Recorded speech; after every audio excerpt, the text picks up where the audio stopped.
आज की एक और बड़ी खबर आपको बता दूं, अमेरिका के टैरिफ वॉर के खिलाफ भारत, चीन और रूस की मोर्चेबंदी बनती हुई दिखाई दे रही है। आज रूस के प्रेसिडेंट व्लादिमीर पुतिन ने प्रधानमंत्री नरेंद्र मोदी को फोन किया। दोनों नेताओं के बीच लंबी बातचीत हुई। प्रधानमंत्री मोदी ने इसकी जानकारी शेयर की। मोदी ने बताया कि प्रेसिडेंट पुतिन ने उन्हें यूक्रेन वॉर का अपडेट दिया। दोनों नेताओं ने स्ट्रेटेजिक रिलेशन और मजबूती बनाने पर चर्चा की। मोदी ने कहा कि वो प्रेसिडेंट पुतिन के भारत दौरे का बेताबी से इंतजार कर रहे हैं। आज एक और डेवलपमेंट हुई। चीन के सरकारी अखबार ग्लोबल टाइम्स ने भारत की, प्रधानमंत्री मोदी की जमकर तारीफ की। ग्लोबल टाइम्स ने लिखा कि मोदी चीन के दौरे पर आ रहे हैं। ये बहुत बड़ी और अच्छी बात है। इससे चीन और भारत दोनों का फायदा होगा। पूरे इलाके की शांति और स्थिरता को बढ़ावा मिलेगा। एक बार फिर से चीन और भारत को भाई भाई बताते हुए ग्लोबल टाइम्स ने लिखा कि मुश्किल वक्त में भाई की मदद करने से अपना भी भला होता है। ग्लोबल टाइम्स का इशारा भारत पर ट्रंप के टैरिफ की तरफ था। भारत में चीन के राजदूत शू फीहोंग ने भी कल ट्रंप के टैरिफ का विरोध किया था और कहा था कि ट्रंप का रुख वर्ल्ड ट्रेड ऑर्गेनाइजेशन के नियमों के खिलाफ है।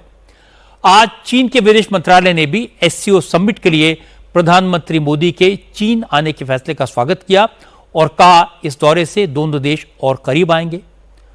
रूस, चीन और भारत के बीच बढ़ती नजदीकी से प्रेसिडेंट ट्रंप जाहिर है परेशान होंगे। आज ट्रंप ने भारत को लेकर अपना रुख और कड़ा कर दिया। इस महीने अमेरिका की एक टीम ट्रेड डील पर चर्चा के लिए भारत आने वाली थी, लेकिन ट्रंप ने आज कहा कि जब तक टैरिफ का मसला सुलझ नहीं जाता तब तक वो ट्रेड डील पर भारत से बात नहीं करेंगे।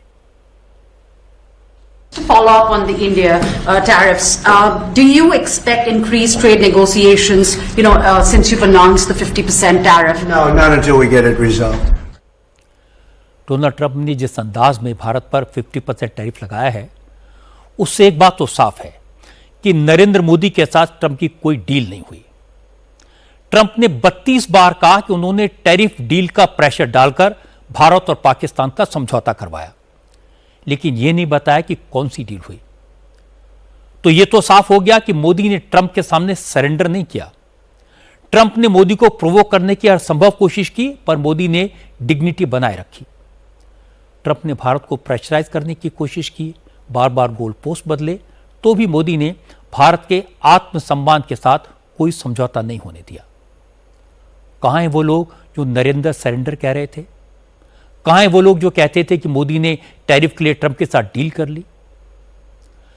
ट्रंप भारत को रूस से ऑयल न लेने की धमकी देते रहे, चीन को कंसेशन देते रहे, लेकिन मोदी ने क्राइसिस को अपॉर्चुनिटी में बदल दिया। अगर भारत, चीन और रूस का मोर्चा बना तो ये तीनों मिलकर ट्रंप के टैरिफ की हवा निकाल सकते हैं। और सबसे बड़ी बात है कि जिस चीन के साथ भारत की तकरार थी, ट्रंप की मेहरबानी से वो चीन अब मोदी और भारत के पक्ष में बोलने लगा है। कहां हैं वो लोग जो कह रहे थे कि मोदी की डिप्लोमेसी फेल हो गई?